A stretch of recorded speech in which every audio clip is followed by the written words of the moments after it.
Hello everybody and welcome back to Kerbal Space Program 2, where we are ready to launch this thing. We had previously attempted with half the number of SRBs and we just lacked a little bit of oomph to kick this thing up into orbit. So we're just going to launch this with double the number of SRBs, a very Kerbal solution. Let's put this out on the pad, but I want to double check. Okay, it did save our Kerbals, unlike in KSP-1. So that is good to know. We are, of course, heading to Ike, and we are just going to head right on out. We don't have anywhere in particular we have to land on Ike. We just want to land on Ike. Now, this is not actually going to be as wiggly as it is here, is it? Yes. Some of these do not actually have struts. Okay. We should definitely revert that back to the VAB then. So we need to put these struts in. That will be pretty important. I duplicated them previously, so I assumed that they would have just gone. They usually do, but apparently not. That's okay. Let's just check in on the status of those struts. So into the VAB we go, and we're going to take a quick look here as soon as it gets loaded. There we go. And let's hop right on down over here. So we can see that there are some struts here. Specifically, exactly one SRB is strutted in. Okay, we should do something about that for sure. I'm going to grab this guy, and we're going to put him about here. And then I'm going to grab this guy, and we're going to put him about here. Now half of our SRBs are strutted in. Excellent. Is this a strut here? No, it is not. Okay, I'm going to duplicate that, and we're going to strut this from here to here. That'll be fine. We'll do the same thing on the bottom, so from here to about here. And we should probably be fine from there, would be my theory. We might have some strut issues on the bottom as it is. I'm guessing we probably do, but it's a little hard to see, and in theory it should be good enough with just the one strut. In theory. Let's find out. Half of them have the second strut, so that should be good. I want to... Okay, we're very underground here. Sure, that's one way to do things. Our frame rate isn't fantastic either, which is not shocking, given what we've got going on here. But I want to check up through here real quick. Yeah, that looks good. Okay, let's lift this off, and we're going to put this in a straight-up trajectory.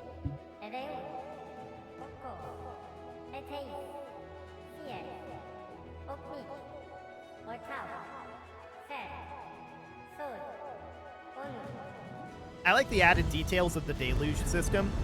It's pretty good. And off we go. We're going to put this into a straight-up trajectory here. So that seems fine. Of course, the frame rate's a little lower with this number of SRBs. I don't know how the detachment is going to go.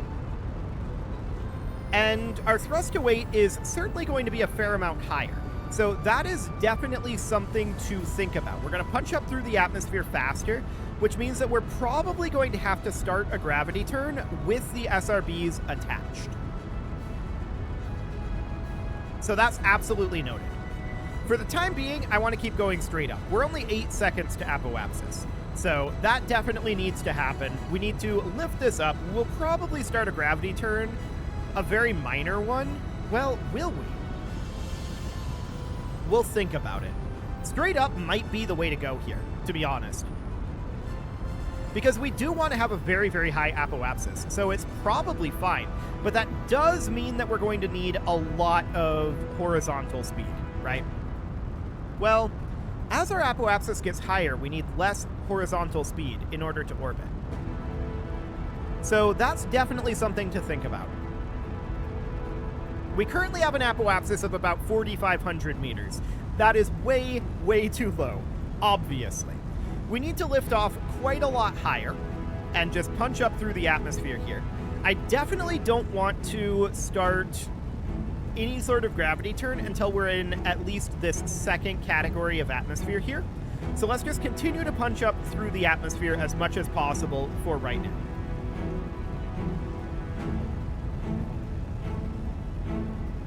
So we're at about a 10-kilometer apoapsis now. This is still not as high of thrust to weight as I expected. The VAB was indicating that this would be 1.9 thrust to weight. This feels very low for 1.9 thrust to weight, to be honest. So I think that that number is probably inaccurate, much as this number is regularly inaccurate, so we'll see how that ends up going. For the time being, this is a very heavy rocket that we're lifting, right? Absolutely. Incredibly, incredibly heavy rocket. And we've burned about half of our SRB weight.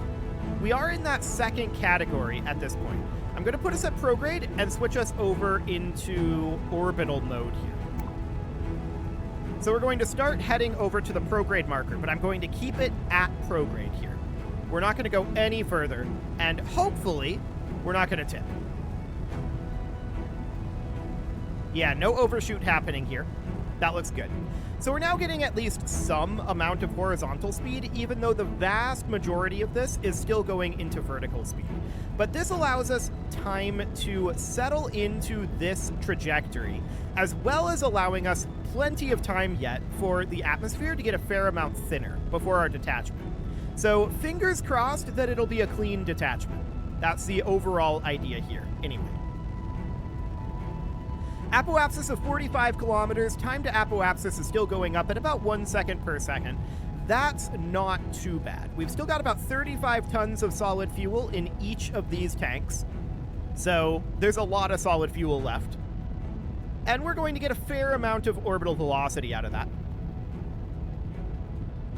But as I've said, we're angling for a pretty high apoapsis here, probably around 1 million meters. I feel like that's the best way to go. And yes, this is very strange looking up here. There's no doubt about that. But it's okay. We're not going to touch we're not going to touch any sort of atmosphere after we exit this until we're returning to Kerbal. So that should be reasonably fine. Although yes, we are recovering that, and it'll be very awkward in that regard. But it's okay. So we are currently at a 115 kilometer apoapsis. That's looking good. Our ground altitude is currently 35 kilometers, so we are now officially halfway to space. And we've been in this attitude for a good long time at this point. That's looking good. 40 kilometer apoapsis. We're going to have our SRB detachment very shortly here. About 1 ton of fuel remains, and it's burnt out. Detachment. Is it clean? Oh. Okay, that Korolev cross was almost nasty, but it actually ended up working out very well. That is kind of spectacular, actually. I didn't engineer that, but okay. Sure, that's one way to do things.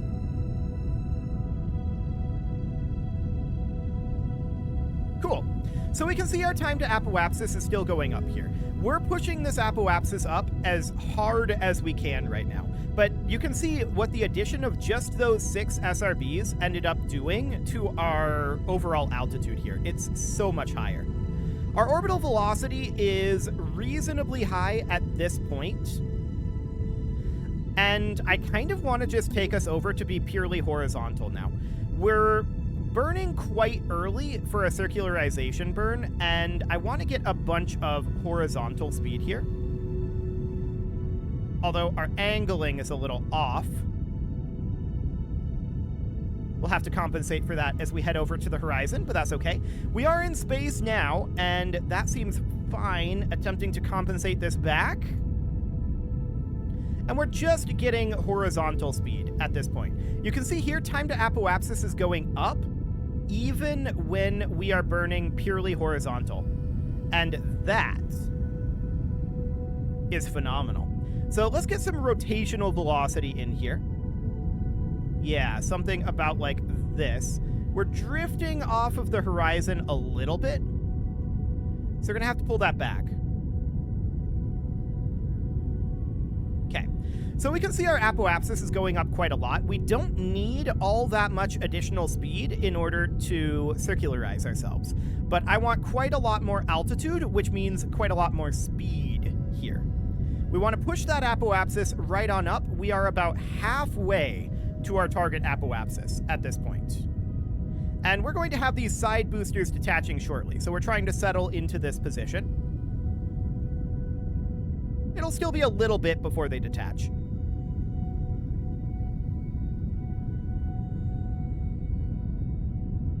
Cool. Okay, so there's the detachment there. Should be nice and clean, in theory.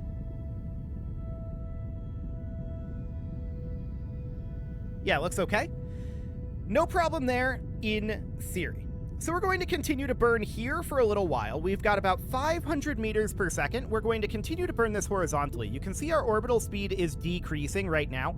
This is because we had so much vertical speed and not all that much horizontal speed. What is this? It's apparently kilometers away, but also right here. I'm not sure exactly what that is, but okay, it is absolutely fine for now. So we're pushing that apoapsis up further. You can see time to apoapsis is increasing here, and that is absolutely fine. That is going to go up exponentially, and that is a-okay by me. So we're going to take this up to about a 4x time warp at this point. That looks good. And you can see we're gaining a lot of altitude. No doubt about that. But we're just burning purely horizontally here because we need a lot of horizontal speed yet. So we're up to around a 650 kilometer orbit. Well, we're not actually in orbital situations yet here, but we're pretty close. 700. As I said, exponential. 750. And 800. We've drifted a bit off of the horizon, so let's bring that back. We're at 830 right now. Okay, putting it right back on that horizon. 850. Warping it again. Okay, we're approaching partially out of fuel orbital event. That's fine. We'll see how close we end up getting off of this first stage. This is currently about 900. And that's looking reasonably solid.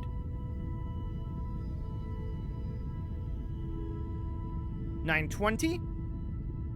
We've still got another 10 meters per second here. We reached 944. Not bad. I like it. So now we're in our vacuum-optimized engine, and of course, this tank has been stretched a little bit. I want to check in on our resources here. So I want to double-check that this is resourcing correctly. So Methalox here, we should be draining from these outer tanks, and not from these inner tanks, and that does indeed appear to be correct. Wonderful. So we're still burning at this horizon here. Let's take this up to about a 10x warp. Okay, 970. Dropping the warp off a little bit. 978. 979. Cool.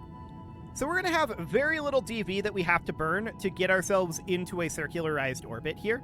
I just wanted to correct our trajectory a little bit there. 990. 995. Bringing it back out of warp here. And 1,000 kilometers. Okay, so that seems absolutely fine there. Next, of course, we are going to want to circularize this. So that's going to be only a relatively small amount of DV, in theory. So let's get this thing circularized out here. Something along the lines of this. Although that timing is definitely imperfect. And this frame rate is also in the category of imperfect, but that will improve as we go on here. So I'm just changing our timing here for this burn. This'll be good enough. Okay. So that'll be a 563 meter per second burn to get us into a proper circularized orbit. That is fine. At this point, we should probably consider extending solar panels. All four of those extended there, and we should do the same thing here. Cool. So solar panels have extended. And we definitely had the thrust to weight to get this guy into orbit. So that's perfect. We're going to get ourselves oriented for this burn. That burn is going to start in about 17 minutes, and it is apparently going to be like a 12-minute burn. That's a very extensive burn, but this doesn't burn through very much fuel. So that is absolutely noted. We're going to have to physics warp that burn for sure, but that's okay. So let's get into position for the burn. We turn fairly slowly when we have this quantity of fuel, but that's fine. Our electric charge is also not really as high as I'd like to see it, but it is on its way up now that we've extended our solar panels. So that is all absolutely fine. We'll warp to maneuver as soon as we are in position for the maneuver, which is about here. And off we go. Okay, so we're now about 40 seconds away from our burn. Let's continue to warp here.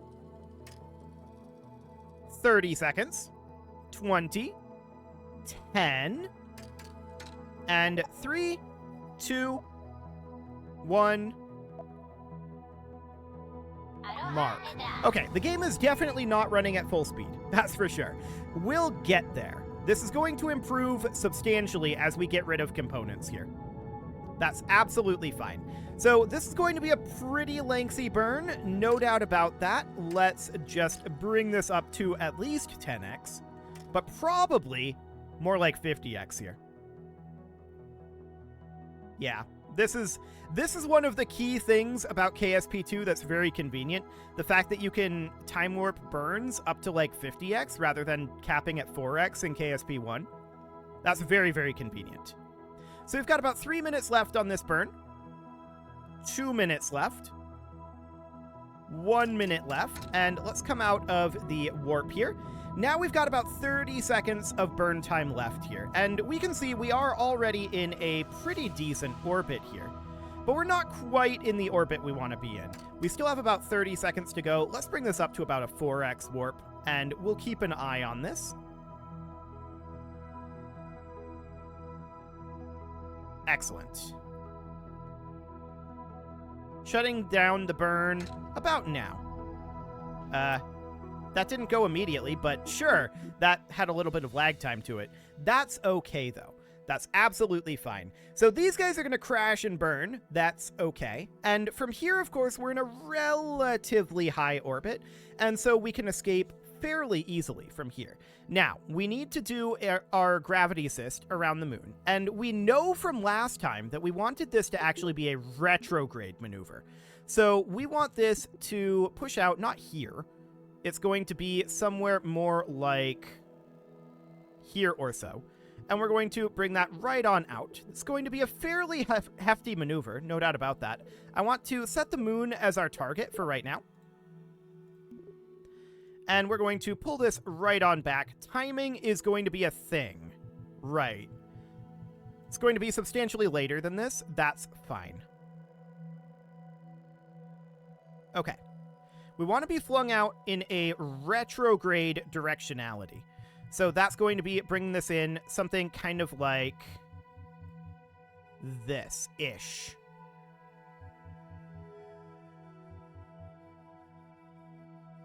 Is that an impact trajectory with the moon? Surely it isn't. What's that periapsis? 10 kilometers? Okay, that seems reasonably decent. So that's going to start flinging us out in theory. Let's see, that's Eve there. So this is Kerbal. No, this is still flinging us the wrong directionality. Okay, so let's try this the other way then. So we bring this up. Whoa, what was that doing? Okay, we bring this up. And we have a directionality around here. So this is a prograde situation, right? And we would just bring this guy right on out. That's an impact trajectory there. We don't want an impact trajectory. I don't know. Maybe we should just not gravity assist this. It might be a little easier at this point. So let's go ahead and not do that. Instead, let's bring this guy out. And what side do we want to burn on? Well, if we want to go towards the sun, we'd want to burn on this side, I think. So I think... Let's get rid of that. I think we would want to burn on this side over here. I mean, we're like 7 seconds away from this right now. So that's not, you know, ideal. Let's do it like out over here for now. Okay, and then we'd want to prograde burn this out this direction, which should, if I'm thinking about this correctly, push us away from the sun. Am I correct on that? Yes, I am. Okay, so this is Duna out over here, right? We would then set... Well, we could set Ike as our celestial body focus, but it really should be Duna for right now. We can get to Ike later. I don't want the combined 10. I want Duna. Okay. That's not giving me what I want. I don't care about the combined 10. We could destroy it, but I don't really want to. In that case, we can take a look at this, and we can say, well... The Duna orbit is right out over here. We're already overshooting it. So in that case, we probably do want to bring this back, but we almost certainly don't have a good timing for this burn. Almost certainly. Where exactly is this maneuver node? I don't care about having the fuel station core 4 open right now. Okay, maneuver node is open. That is convenient. And now we can pull this back a little bit. So how far back do we want to pull it? Well, just back to about here or so. That should do. So that's 745 meters per second. Let's get aligned for that. That'll be a 13-minute burn. And we should also keep an eye on our resources here. So we can see this should be this right here, in theory. Emphasis on in theory. So this would be the strap-on tanks. We burned about half of their fuel previously. Okay. So this may or may not burn the majority of these strap-on tanks. We'll see. But let's start to warp forward as soon as we're in position here. We're almost there. Almost. Close enough. So we're going to warp forward here. Bring this all the way right on around.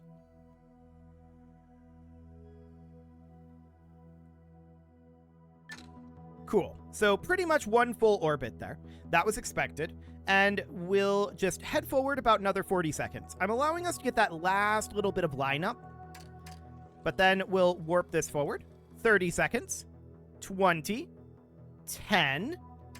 And 2. 1. Mark.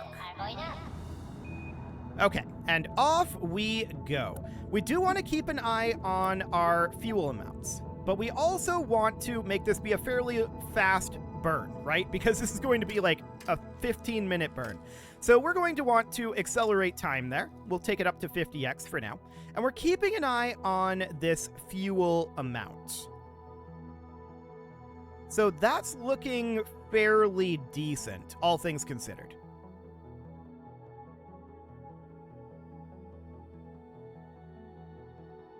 Indeed it is. I think we're going to make our way through this burn without actually burning out those tanks. So that's nice. We'll take this down to a 1x burn. We've only got about 5 seconds left. 4, 3, 2, 1. Definitely not running at 1 second per second. Okay, we'll call that good. So this should put us into an escape trajectory, which it absolutely does, and this will be pushing us out towards Duna here. So at the apoapsis here, we would like to, well, we'd like to set Duna as our target. I guess we could set the combined 10 as our target, but that's not really going to do anything. So let's head over here, and let's actually zoom in on this a bit. So we're going to set Duna as our target. Okay, this is the actual target that we want for the moment. So once we're at this apoapsis, let's think about a circularization event here. But would this be okay to do an interception event on? The answer is no. Okay, so we don't actually want to do that. We actually want to just circularize this up. That's okay. We can certainly do that. We're going to have to find a different opportunity for an interception, but that's okay. And that is going to be a 437 meter per second burn. Okay, that seems fine. Now, it is time to put a cut in here, so I'm going to go ahead and do that. And next episode, we're going to take these guys out and land on Ike. You can leave your offerings to the engagement gods in the form of likes, comments, subscribes, and bell ringings, and a very special thank you to all of the channel members for making this video possible, including ALS Gamer, Shadow Wolf, Atala, Ali Lee, Dark Horse, Upper Cumberland Gamers, Nick Smarty, Dimitri H, Punching the Microphone, Soccerman12UK, Kentogan, and all the rest. And of course, you. Thank you for watching. If you'd like to support the channel, you can click the join button down below the video, and as always, I will see you all next time.